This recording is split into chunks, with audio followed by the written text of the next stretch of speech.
بسم الله الحمد لله والصلاة والسلام على رسول الله وعلى آله وصحبه ومن والاه اللهم نور قلوبنا بالعلم وزين أخلاقنا بالحلم وافتح بيننا وبين قومنا بالحق وأنت خير الفاتحين. Bienvenue à tous ceux et celles qui nous suivent sur les différentes plateformes virtuelles du Centre islamique de l'Outaouais. Nous sommes sur le point de faire nos adieux à une année de l'hégire qui s'achève et d'accueillir une nouvelle qui s'annonce. Entre les adieux et l'accueil, tout être humain éprouve une certaine angoisse à cause d'une échéance déjà révolue dont il ignore le sort réservé auprès d'Allah et une nouvelle qui s'annonce et dont il ignore ce que Allah en a décidé. Tout être humain doit prendre de sa jeunesse pour sa vieillesse, de sa santé pour sa maladie, de sa richesse pour sa pauvreté et de sa vie pour sa mort. Entre l'adieu pour l'année qui s'achève et l'accueil pour celle qui s'annonce, il y a lieu de marquer 3 temps d'arrêt. Le premier temps d'arrêt porte sur l'histoire, porte sur la question suivante. Depuis quand les musulmans ont-ils institué le calendrier de l'hégire? C'est durant le califat de Omar ibn al-Khattab que la décision a été prise autour de l'an 16 ou 17 de l'hégire. En fait, au cours de son règne, le nouvel État islamique a bien consolidé ses assises et a commencé ses expansions en dehors de la péninsule arabique parce que le besoin aussi s'est fait sentir d'avoir ses propres repères. Ainsi, on a entamé une série de consultations afin d'adopter un calendrier autonome qui soit le reflet de la nouvelle réalité de la Ummah musulmane, de la nation musulmane.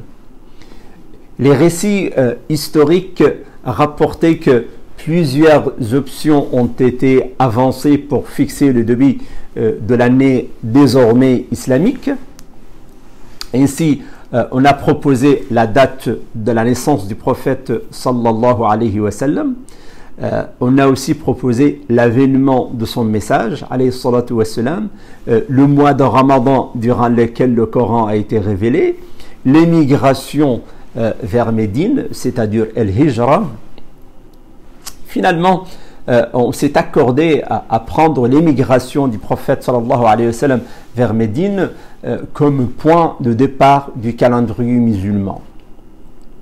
En effet, l'avènement de cette émigration constitue un point de rupture entre des époques. Oui, entre des époques. Désormais, il va y avoir un avant et un après El-Hijra.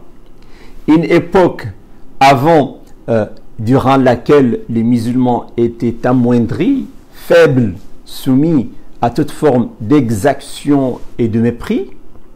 Puis, une nouvelle étape qui a débuté avec l'émigration et qui a vu l'émergence d'une nouvelle entité pleine de promesses et de vigueur qui a pris racine à Médine. Ainsi, ont débuté conjointement l'espace et le temps pour un destin commun que l'histoire ne tardera pas à enregistrer. Puis, une fois l'option de l'émigration avalisée comme point de référence pour le calendrier islamique, on s'est penché sur la question du choix du premier mois de l'année. Lequel serait le mieux? Le mois de la révélation et de la mission prophétique, ou bien le mois de Ramadan, ou bien le mois sacré de Muharram? Finalement, les tractations ont fini par privilégier le mois sacré de Muharram qui a été institué comme le premier mois de l'année étant donné que ce mois fait suite au mois du Hajj qui est le 5e et dernier pilier de l'islam par lequel Allah subhanahu wa ta'ala a clôturé les préceptes de la religion en révélant un verset explicite. اليوم أكملت لكم دينكم وأتممت عليكم نعمتي ورضيت لكم الإسلام دينا. Naam, al-yawma akmaltu lakum dinakum. Aujourd'hui, j'ai parchevé pour vous votre religion, j'ai parfait ma grâce envers vous et j'ai agréé pour vous l'islam comme religion. Le mois de Muharram est aussi le mois qui fait suite au mois durant lequel s'est effectué le pacte des Ansar à Al-Aqaba, qui a été le prélude à l'émigration vers Médine. L'émigration à Médine était la première étape vers la consolidation du mouvement islamique et le commencement d'une ère nouvelle. Ainsi, on est parvenu à un consensus qui institue le mois de Muharram comme le premier mois de l'année de l'Hégire. Ce calendrier est devenu aussi le calendrier Shar'i, le calendrier légal qui a servi de référence par la suite pour évaluer la période d'attente, al-Idd, pour la femme. Le Coran dit à ce propos, Naam, وَاللَّائِي يَئِسْنَ مِنَ الْمَحِيضِ مِنْ نِسَائِكُمْ إِنِ ارْتَبْتُمْ فَعِدَّتُهُنَّ ثَلَاثَةُ أَشْهُرٍ وَاللَّائِي لَمْ يَحِضْنَ. Naam. Si vous avez des doutes à propos de la période d'attente de vos femmes qui n'espèrent plus avoir des règles, l'air de lait est de 3 mois. De même pour celles qui n'ont pas eu l'air menstrues. Ce calendrier également est devenu le calendrier légal qui a servi de référence pour fixer les sentences pour le meurtre d'inattention ou l'expiation de al-dhihar, l'anathème de dos. Le Coran dit à ce propos, dans plusieurs versets coraniques, فَصِيَامُ شَهْرَيْنِ مُتَتَابِعِينَ, qu'il faut jeûner 2 mois consécutifs. Ce sont, bien sûr, les mois lunaires qui doivent donc servir de base pour ce calendrier. Le Coran dit à ce sujet explicitement يَسْأَلُونَكَ عَنِ الْأَهِلَّةِ قُلْ هِيَ مَوَاقِيتُ لِلنَّاسِ وَالْحَجِّ. Il t'interroge sur les nouvelles lunes. قُلْ هِيَ مَوَاقِيتُ لِلنَّاسِ. Dit, elles servent aux gens pour compter le temps et aussi pour la hajj et aussi pour les pèlerinages.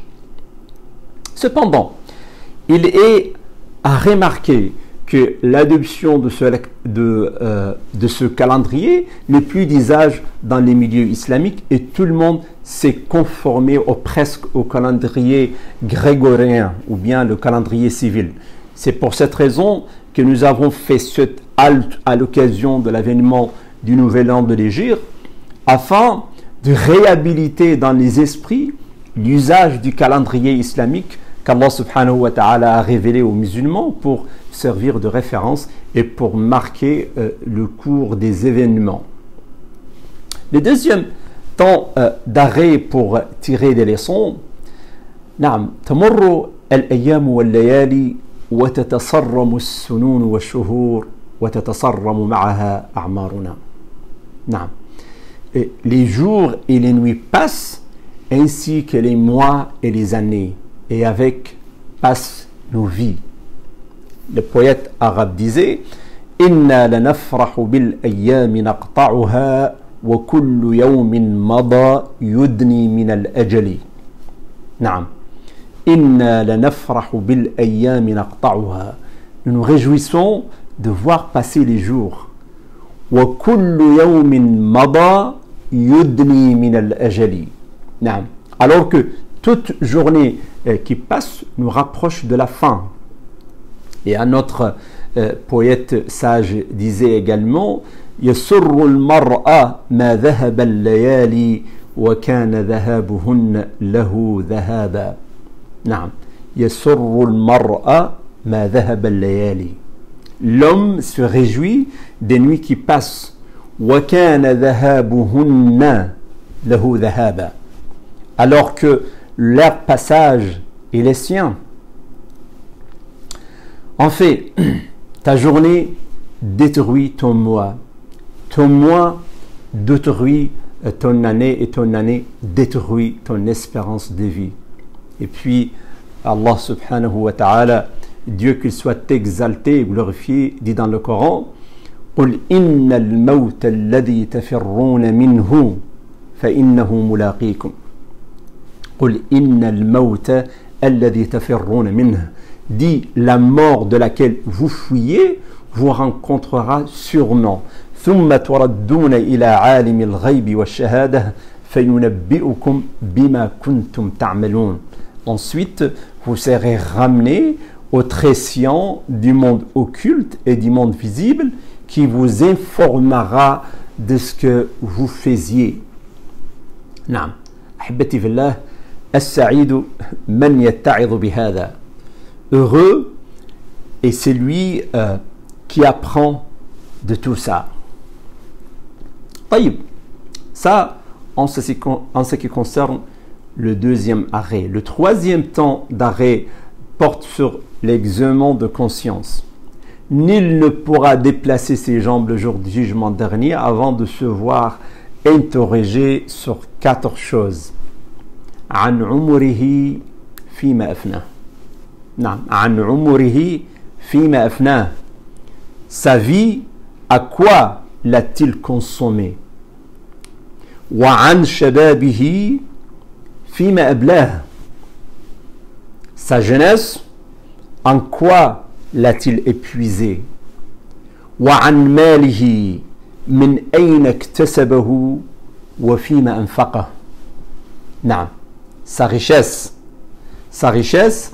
d'où l'a-t-il amassé et en quoi l'a-t-il dépensé? Et puis, وعن علمه ماذا عمل به. وعن علمه ماذا عمل به.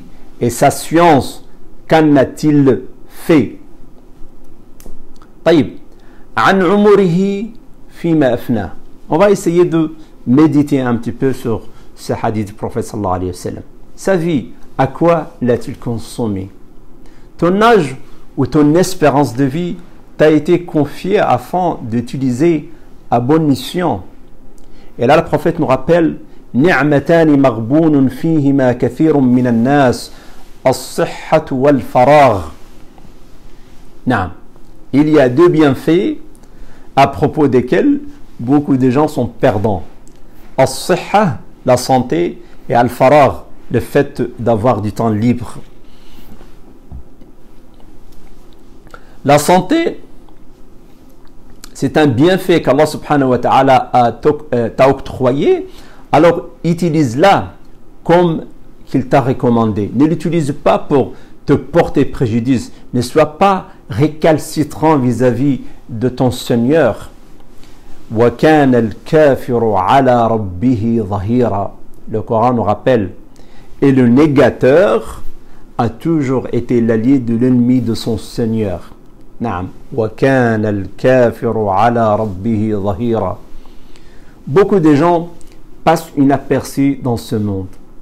Ils entrent par une porte et sortent par une autre, sans réaliser rien de bon, sans contribuer à l'amélioration du sort de leur communauté. Des vies entières gaspillées et un objectif raté. نعم. وعن شبابه فيما أبلاه. وعن شبابه فيما أبلاه. Sa jeunesse, en quoi l'a-t-il épuisé? La jeunesse, cette étape de la vie pleine de force, de don de soi, de bouillonnement et d'éclat. Il y en a, subhanallah, parmi les jeunes qui grandissent dans la foi en Dieu et qui s'adonnent à l'accomplissement des obligations rituelles sans réticence. Celui-là, et comme la rapporte la tradition, figurera parmi les 7 personnes qui seront couvertes par l'ombre de Dieu le jour où il n'y aura que son ombre. نعم. يظلهم من السبعة الذين يظلهم الله في ظله يوم لا ظل إلا ظله. En fait, l'encadrement de la sollicitude dont on peut entourer la jeunesse constitue le meilleur investissement dans l'avenir. Alors, ne rechigne pas à investir chez toi en prenant soin de ton foyer et de tes enfants qui ne manqueront pas de t'apporter leur concours le jour où tu seras dans le besoin.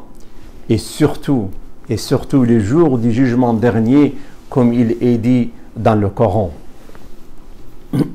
Nous lisons dans le Coran قل إن الخاسرين الذين خسروا أنفسهم وأهليهم يوم القيامة ألا ذلك هو الخسران المبين.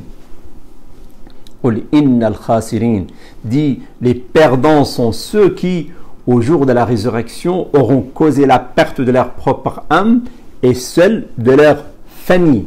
نعم ألا ذلك هو الخسران المبين عائذا بالله من ذلك. C'est bien cela la perte évidente. طيب من أين اكتسبه وفيما أنفقه. Sa richesse, d'où l'a-t-il amassé et en quoi l'a-t-il dépensé? En effet, chacun va être soumis à un examen rigoureux au sujet de n'importe quel dirham qu'il a empoché et comment l'a-t-il acquis. Le hadith du prophète sallallahu alayhi wa sallam, Inna ar-rajula la yaqdhifu bil luqmati al-haram fi jawfihi la yutaqabbalu minhu 'amalu 40 yawma. Une tradition rapporte que l'homme qui avale la portion illicite dans son ventre se trouve interdit d'être accepté pour toute action accomplie pendant 40 jours. Pendant 40 jours. نعم. أطب مطعمك تكن مستجاب الدعوة. أطب مطعمك تكن مستجاب الدعوة. Fais de sorte que ta nourriture soit de provenance halal, de provenance licite, et tes demandes seront exaucées. Tes duas seront exaucés. لا يحل مال امرئ مسلم إلا بطيب نفس منه. Il n'est pas permis de s'octroyer le bien d'un musulman contre son gré. كل المسلم على المسلم حرام. كل المسلم على المسلم حرام. دمه وماله وعرضه. كل المسلم على المسلم حرام. Le musulman est intégralement interdit à un autre musulman son sang, son argent, son honneur. نعم. من أين اكتسبه. D'où a-t-il amassé ses biens? Prends garde aux biens à caractère illicite. Par Allah, c'est pratiquement un feu qui ravage tout ton capital. Un feu que tu avales dans ton ventre. L'argent haram, l'argent illicite, ou bien l'argent gagné d'une manière frauduleuse ne lave pas son acquéreur de son péché qu'une fois restitué à ses ayants droit. نعم. من أين اكتسبه وفيما أنفقه. D'où l'a-t-il amassé et en quoi l'a-t-il dépensé? L'autre question. لا حسد إلا في اثنتين. رجل آتاه الله مالا فسلطه على هلكته في الحق. نعم. رجل آتاه الله مالا فسلطه على هلكته في الحق. Il n'y a point de jalousie qui puisse être justifiée que pour deux choses. Un homme qu'Allah a pourvu d'une richesse et qu'il a dépensé dans la voie juste. Les bienfaits ne se détériorent pas, le péché ne s'oublie pas et les créanciers ne meurent pas. Et le Coran dit à ce propos, نعم. وما أنفقتم من شيء وما أنفقتم من شيء فهو يخلفه وهو خير الرازقين. Et vous ne dépensez quoi que ce soit sans qu'il ne le compense. نعم. إن صدقة السر تطفئ غضب الرب جل جلاله. صدقة السر, l'aumône secrète, calme la rancœur de Dieu, l'exalté, le très haut, Jalla Jalaluhu. Naam. Et nous lisons également dans le Coran, وَمَا تُقَدِّمُوا لِأَنفُسِكُم مِّنْ خَيْرٍ تَجِدُوهُ عِندَ اللَّهِ هُوَ خَيْرًا وَأَعْظَمَ أَجْرًا. Et ce que vous avancerez de bien pour vous-même, vous le trouverez auprès d'Allah bien meilleure et d'une plus grande rémunération. Prends garde, toi-même en ce moment, si tu fais le poids d'un atome de bien, il sera accepté et tu le verras. Mais le jour du jugement dernier, même si tu présentes la charge de la terre en or pour te racheter du châtiment, il ne sera pas accepté. Min ayna iktasabahu wa fima anfaqa. Min ayna iktasabahu, d'où l'a-t-il amassé et en quoi l'a-t-il dépensé? Dépenser l'argent haram, dépenser l'argent illicite pour les plaisirs et les extravagances équivaut à faire de remontrance à Allah subhanahu wa ta'ala au moyen de ses bienfaits. Allah subhanahu wa ta'ala est-il convenable qu'il t'octroie ses bienfaisances, ses bienfaits et que tu lui déclares la guerre au lieu de le louer et au lieu de prosterner pour lui? Naam. Et la dernière question, ثم عن علمه ماذا عمل به. عن علمه ماذا عمل به. Et sa science, qu'en a-t-il fait? Qu'en a-t-il fait avec la science? Bien, les sciences est de deux sortes, une science verbale et une science du cœur. La science verbale ou de la langue, c'est la preuve que détient Allah sur ses serviteurs. Quant à la science du cœur, c'est la science bénéfique qui engendre la peur de Dieu et qui engendre la piété vis-à-vis Allah subhanahu wa ta'ala. Puis, après cela, accourt pour la prière comme le faisait le prophète sallallahu alayhi wa sallam à chaque fois qu'il est confronté à une épreuve. En effet, au moment de l'éclipse du soleil ou de la lune ou du tremblement de terre ou de la sécheresse, on court à la prière, n'est-ce pas? Alors, si ce recours à la prière est valable pour les catastrophes naturelles, ne serait-il pas aussi valable pour les problèmes personnels? Votre prophète sallallahu alayhi wa sallam, votre prophète, bénédiction et salut sur lui, n'a pas hésité à recourir à la prière et répéter souvent la prunelle de mes yeux a été mise dans la prière. Et il disait aussi sallallahu alayhi wa sallam, rihna biha ya Bilal, ô Bilal, soulage-nous avec la prière. Oh Allah, nous vous implorons par la lumière de ton visage qui a illuminé les obscurités et qui a arrangé l'ordre du monde et de l'au-delà, afin que tu nous conduises sur les meilleures des voies et vers le meilleur résultat. Ya Rabbal Alamin. J'espère, mes chers frères, mes chères sœurs, que nous serons attentifs à ces expressions et que nous veillerons, Inch'Allah, à les propager parmi nous. Je prie Allah subhanahu wa ta'ala pour vous et pour moi, afin qu'il nous guide sur les voies du succès, de la justesse et de la clairvoyance, au Dieu des univers. Allahumma amin, Allahumma amin ya Rabbal Alamin.